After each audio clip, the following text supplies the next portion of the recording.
Guys, sa hindi pa po nakakaalam na may bagong update si Messenger ngayon. Sa wala pang alam, tingnan nyo po tong video ko para malalaman mo at tayo lahat ay nakasafety yung ating Messenger. Kagaya dito sa akin. Yan, naka-Messenger lock. Para malalaman nyo, tingnan nyo tong video ko. Yan, punta tayo sa Facebook. Sa Messenger, nakalock po to. Nasa inyo po guys kung gagamitan nyo po ng mukha nyo or kamay nyo. Sa akin po mukha at saka pin po.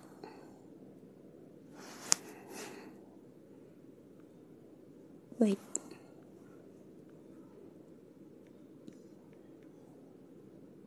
Ayan.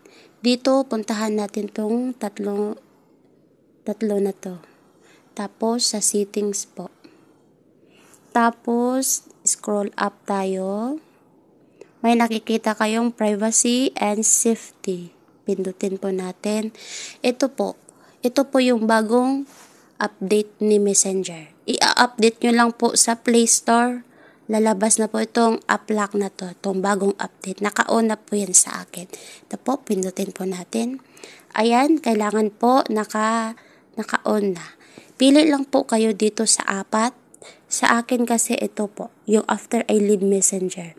Para pag na po ako, pag aalis na ako sa Messenger, automatic lock na po yan. Ayan po. Ito po.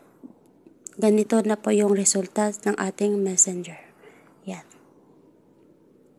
Ayan, Messenger lock. Na sa inyo na po kung i-share nyo sa mga loved ones nyo.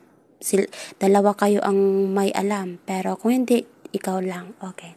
Thank you po sa pagtingin. Tapos, follow na lang po sa hindi pa naka-follow. Share lang po tong video ko. Tapos, marami nang magkakaalam. Thank you guys. Have a good day.